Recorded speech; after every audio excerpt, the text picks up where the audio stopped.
First, the eye. Lenin is dead, who said, of all the arts, cinema is the most important.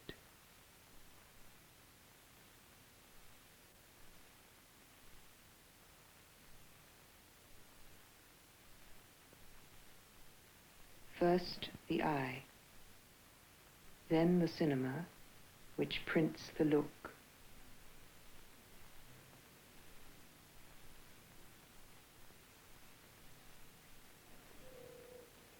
One day an elephant came to Moscow.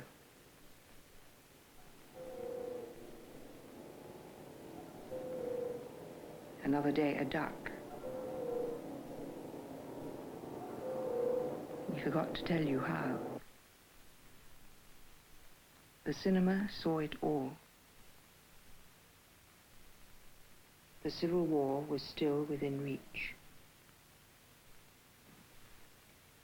Mikhail Kaufman saw it all. Dziga Vertov saw it all. Eisenstein saw it all. And somewhere in the crowd, Red Cavalryman Alexander Medvedkin saw it all. Troops of the 1st Cavalry. Trooper Medvedkin invented plays for horses. The cavalrymen played all the parts. Satire and criticism were their weapons.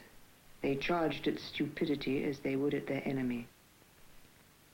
Medvedkin was to say, "There I learnt the essential." He looks. The eyes of October open. The hands take over from the eyes. Lenin said, "Know how to dream." And El Lichitsky invents cloud houses for a Moscow of the future.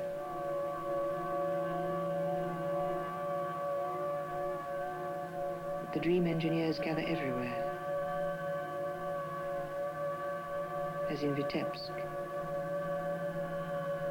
Marc Chagall.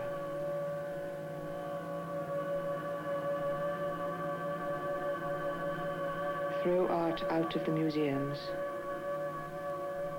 Offer it to the street. But the streets of all the towns placed end to end are nothing but a scar across the great body of Russia. The only network binding all its members is the train. Soon, after October, the trains begin to roll. And through the trains surges the blood of the revolution.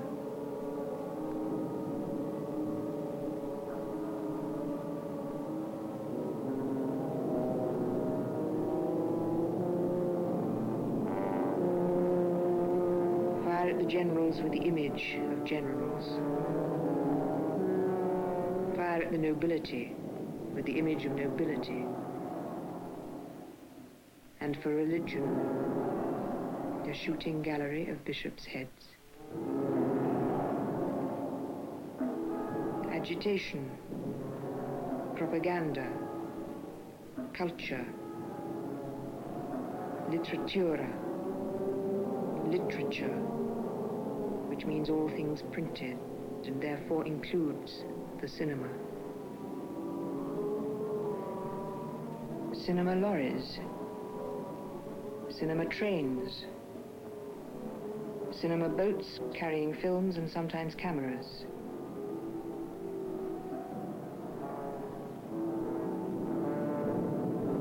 The image was silent, the sound blind. Films were made inside the head, which was perhaps no less satisfactory. Во что бы то ни стало установить отношения полного мира и согласия. Понятно, что средний крестьянин не может сразу встать на сторону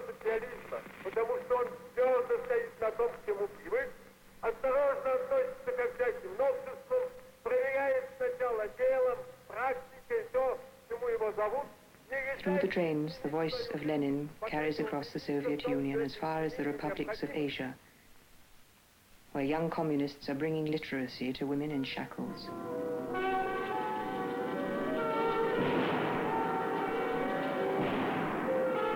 And still, the eye. Then, like today.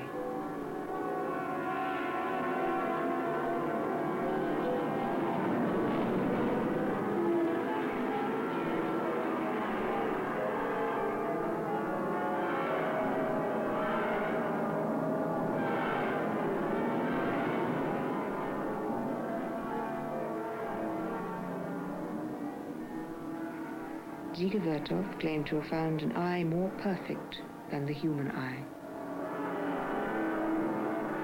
He called it the cine eye. In fact, it was the Russian eye.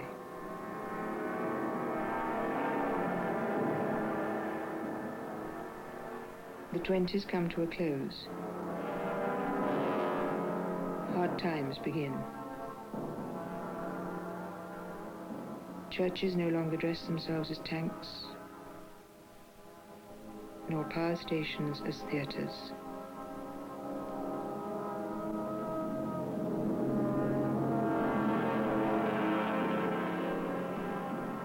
No more symphonies for sirens and whistles. After the great futurist concert, other battles were to be fought.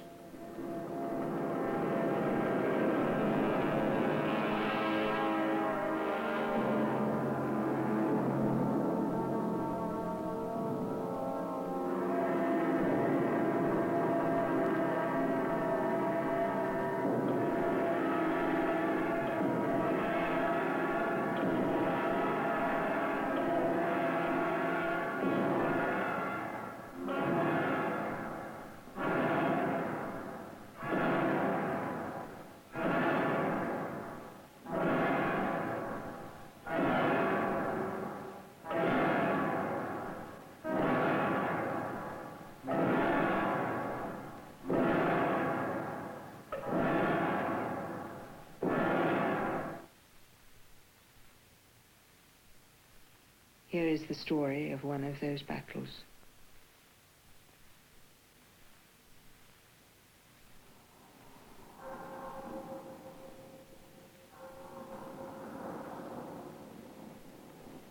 This train, which pulled out of Moscow on January the 25th, 1932, was undoubtedly the offspring of all those agitprop trains which had traveled the Soviet Union in the 20s with their freight of revolutionary messages, sometimes in the form of films. But in their case, cinema was something which came from up there. The people were brought the filmmaker's cinema in the same way that they are brought the artist's art and the expert's science. But in the case of this train, the cinema was to become something created out of contact with the people and was to stimulate them to make their own intervention. Almost 40 years later, in a railway carriage at the Noisy-le-Sec depot, a visitor from abroad told us the story of this train. He was Alexander Ivanovich Medvedkin, the Red Cavalryman who made horses talk.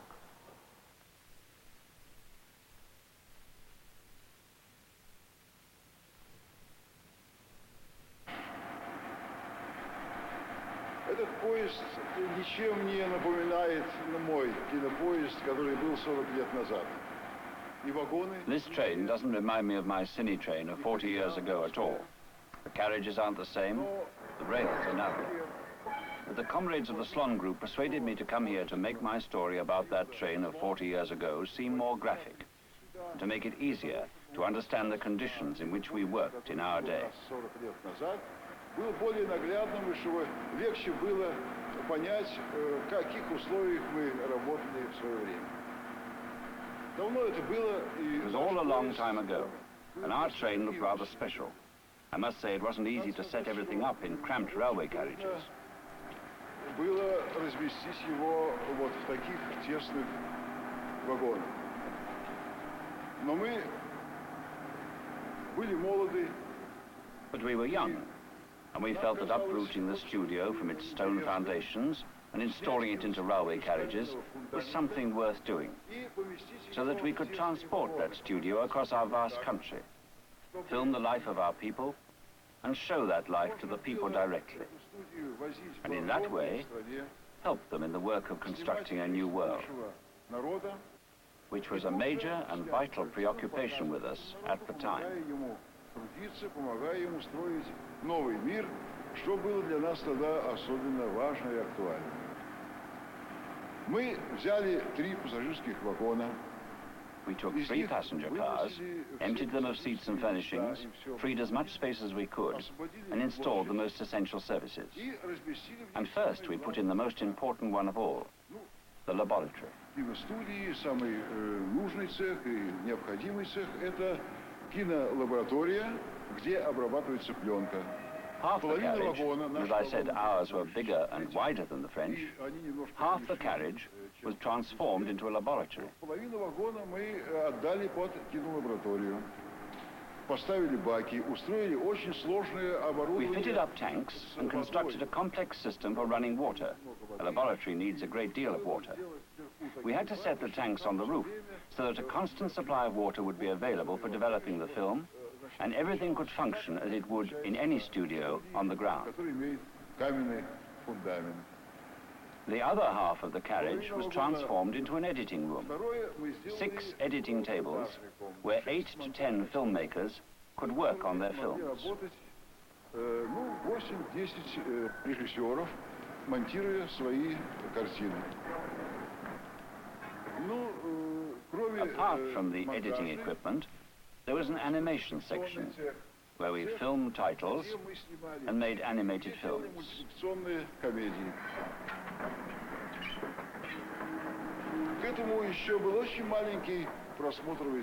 There was also a very small projection room, no more than 2 meters long.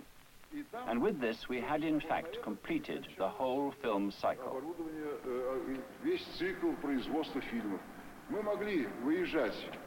We could pull in anywhere, stop the train, shoot our films, develop them on the spot, and show them immediately to the people we had filmed.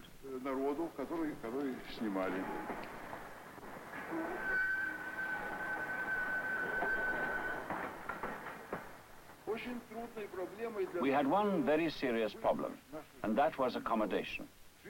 Conditions were very tough. Each of us had 1 square meter of living space. 1 метр квадратный метр жилой площади. Spending a year in 1 square meter of space wasn't easy. Имея 1 квадратный метр на такой площади, жить было очень трудно. But the important thing was that the group was made up of enthusiasts. We were young romantics, people ready to face major decisions and difficulties, and not afraid of those difficulties. People who could accept living in cramped conditions like the crew of a submarine and still get on with serious work. Как моряки на подводной лодке и делать свое большое дело, что требовало от нас. All this demanded enormous effort from us, since our team was small. There were 32 of us. There was nowhere to put a 33rd, even a romantic one.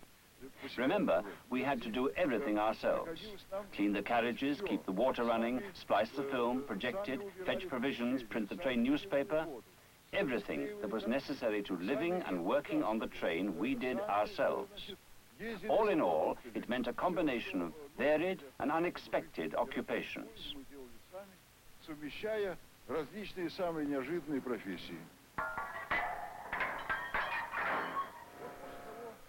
Once the train was fitted up, we left for the Ukraine.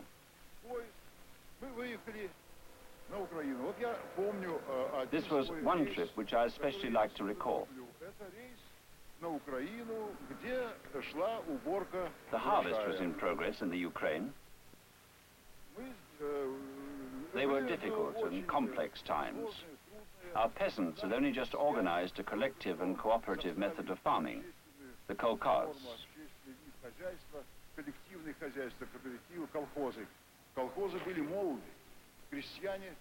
The kolkhoz was very young still. The peasants hadn't yet adapted to collective forms of ownership and production. It's not surprising that there were many who lagged behind and worked badly, and whose harvests were not always gathered in time. И у которых урожай не всегда собирался полностью. So we began filming the best and most interesting, the model farms, which could set an example to the rest. Которые бы показали пример остальным. Мы приезжали с этим фильмом. We took this film to the farms that were lagging behind and to people who were still not making sufficient effort. And we filmed them too, showing their mistakes. We confronted the good and bad methods on the screen. Сопоставляли на экране и хороший опыт, и плохой. Вот после того, когда такой фильм проходил... And after the projection, we said, well, comrades, what do you think you're doing? Is this the way to treat your crops, your own working time? This is not going to get you anywhere. Относиться к своему рабочему времени также не получится ничего. И после такого сеанса начиналось собрание, на котором... After the projection, there would be a discussion, during which the peasants themselves spoke heatedly and with tremendous commitment and force. They themselves found the reasons for their falling behind and immediately set about organizing a work plan, which would enable them to work in the best possible way and to catch up with the most advanced people in their district. Людей своего района. Время было очень сложное. This was a difficult period. It was the time of the first 5-year plan. These were the first steps in the construction of socialism in the country. Naturally, serious difficulties cropped up, especially in such areas as grain, steel, and coal. This was why, once we had finished the harvest, we left for the south, where the steel foundries were. Мы переезжали немедленно на юг, металлургические заводы, которые плавили сталь. Так мы выбирали самый отсталый Мартен. We chose the steelworks which were furthest behind in output, the Martin factory, where production had fallen to 50 or 60%. We looked for the causes of the slowdown, why things functioned so badly. The reasons, and there were many, were very complex. It was not always easy to get to the heart of the problem, but we persevered, because the work brought results. Once we located the faults, we filmed them. Our critique was direct. We made no effort to gloss anything over. Our method was unorthodox. We spared no one. We attacked all the omissions and miscalculations that went on in the factory. This method of confrontation and direct criticism, direct intervention, was very productive. It gave rise to heated discussions.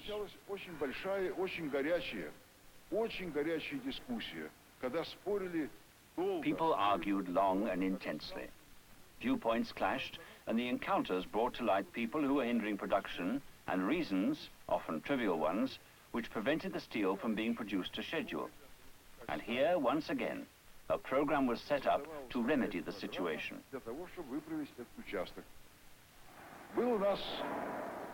And now a story that happened to us. This incident also occurred around that time. In the foundry of a very old mine at Krivoy Rog, we noticed 2 foundry men filing off the catches on the wagons which carried the ore.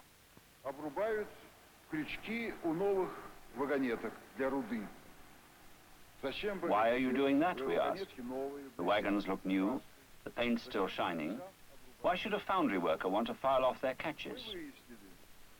We found out that for some time, nearly a year in fact, the men had been trying to get the construction of these wagons modified. The catches had the habit of opening while the wagons were in motion.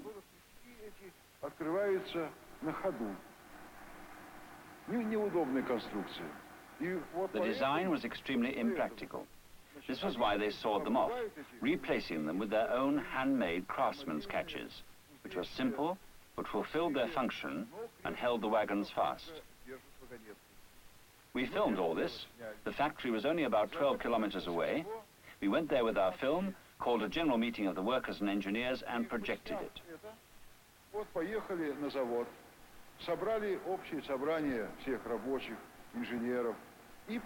Well, comrades, what do you think you're doing? How can you produce catches like that? The engineers started arguing straight away, saying that everything was as it should be. There were no special problems, that they'd been making this kind of wagon for a long time, and so on. But the evidence was in front of them. Then a foundry worker stood up. He wasn't much of a speaker, but he took out a notebook and started thumbing through it. On such and such a date, he'd reported that the construction of the wagons was inadequate. On such and such a date, a commission had come down to look into it. On such and such a date, they'd been promised that the design of the wagons would be put right. Nothing happened. Other workers got up and confirmed that the worker was right and that this was no way to work. It was wasteful, and the boiler-making section, where the wagons were made, should be reorganized. And as the documentary evidence was on the screen, even the most reactionary of the engineers couldn't quarrel with them. The boiler-making section was transformed and started producing well-designed wagons. Well, that happened right at the beginning of our work. So we realized one very important thing. We realized that the cinema could be not just a means of entertainment, a way of arousing aesthetic emotions, but also a great and forceful weapon, capable of reconstructing factories, and not just factories, but the world, making it a better place. Such a cinema, in the hands of the people, was a powerful weapon. Obviously, this realization gave us new strength, and on the basis of this experience, we knew that we could achieve much. И мы, учитывая вот этот опыт, мы уже знали, что мы можем сделать многое. Вот тут мы нащупали... And at this point, we also realized that the authors of the film are not just the filmmaker and the cameraman, but that the film could also bear the signature of the people who figured in our films. Our work with the people, helping them to realize their achievements and their errors, raising these questions with them, became the essence of the task of the Cine Train, and helped it to become an organization genuinely useful and necessary to our people. Это и помогло ему сделать организацией действительно полезной, действительно нужной нашему народу. We very often use satire in our work. We sort out the funny side of things, held inorganization and incompetence up to ridicule. It was very productive. And in the long run, laughter even became one of the principal weapons of our train. That's all. Of course, that was not all. For that, we would need to hear about 294 days on wheels, 70 films, 91 reels, 24,565 meters of film, edited and projected, thousands of miles covered. Moscow, Dnipropetrovsk, Krivoy Rog, Great Battle of the Donbass. Of the 32 men who made up the crew of the Cine Train, only 8 are still alive. Most of them died in the war. Lifshitz, the non-political who discovered politics when he took up a camera. Shelyakov, the laboratory technician who could develop 2,000 meters in one day.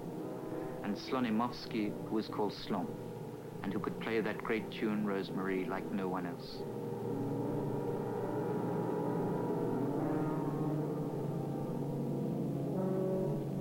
And the train's comedians, Maslotsov and Sibryak, both worthy descendants of the Horse Theatre, who started with the Meyerhold troupe.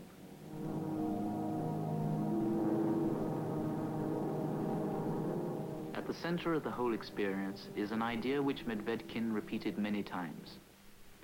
Seeing oneself in a photograph, on the screen, seeing your friends, your street, is always a moving experience.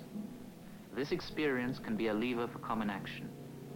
We didn't just show our friends on film, we celebrated their achievements and their courage. But we also criticized their errors and faults eye to eye. And because they were Soviet citizens, they accepted that criticism, frankly and openly.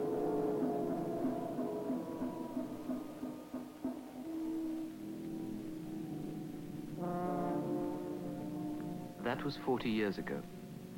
History and the war have passed by that way, and apart from a few photographs, not a single shot from the Cine Train films remain. Perhaps some signs of this exemplary venture of the Soviet cinema will one day be uncovered. But if we have no films from the Cine Train, we do have a film which that train made possible. A film by Medvedkin, which is called Happiness. Eisenstein compared him to Chaplin, a Bolshevik Chaplin. So while reacting day after day to questions of the moment, the train also somehow accumulated imaginary material. But the imagination was no longer the enemy of reality, nor was art the enemy of life.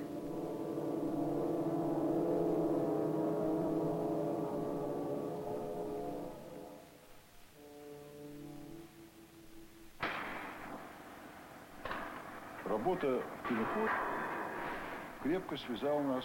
The work of the Cine Train bound us closely to the people. It helped us to understand its spirit. We saw how the peasant lived, understood his joys and sufferings, and his desires. У него горести и радости, что он хочет.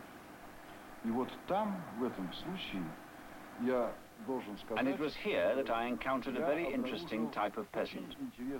He had joined the kolkhoz, but without deriving any real strength from it, without seeing it as a source of his own happiness.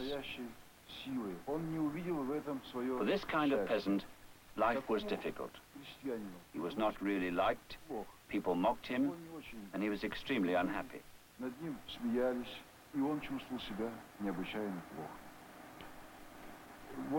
And it was him I had in mind when, later on, I made my film Happiness.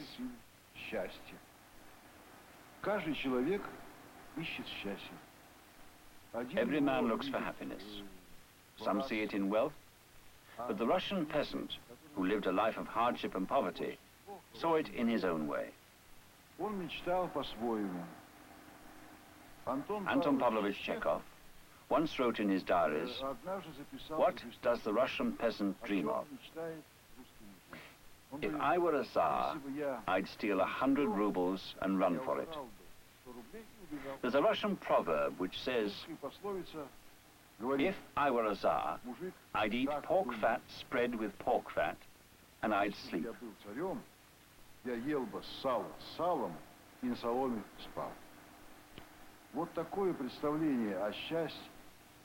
Such a view of happiness, to have your bit of bread, not to be hungry, to have your own horse, your barn, your own goods and chattels, your own sack of wheat. This view of happiness, happiness linked to very small things, but equally to the incredible toughness of peasant life in other times, was the basis of my comedy, Happiness.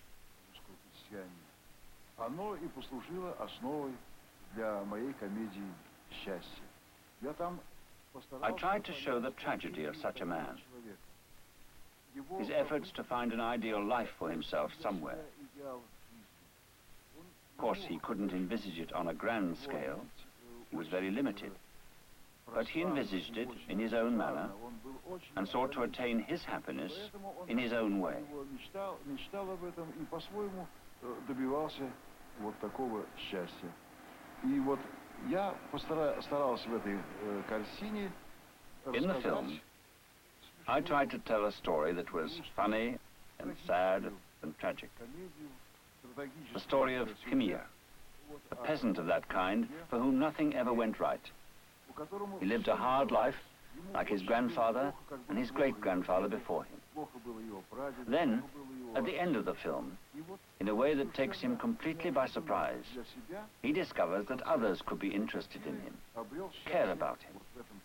Friends, neighbors, and even the state. And he comes somewhere close to happiness on a collective farm. И поэтому, значит, вот так получилось, что, значит, That's the story of my film. It was the Cine Train which provided me with a rich supply of ideas and themes for the rest of my life. It made me love the themes which arose out of the people. It made me love the life of the people, their dreams, their hopes, their joys, and their pains. While the Cine Train enriched Medvedkin's life, he himself continues to affect the lives of others. a group of French workers involved in making their own films have called themselves the Medvedkin Group, to remind the working classes that the cinema is one of their weapons and to teach them to look at the world. The Cine train has become something of a myth for us, as if in spite of differences in the width of the rail gauge, it had broken through its own time and place to join everything that is advancing and moving. The Cine train, the train of revolution, the train of history, has not lacked reverse signals and switched points. But the biggest mistake one could make would be to believe that it had come to a halt.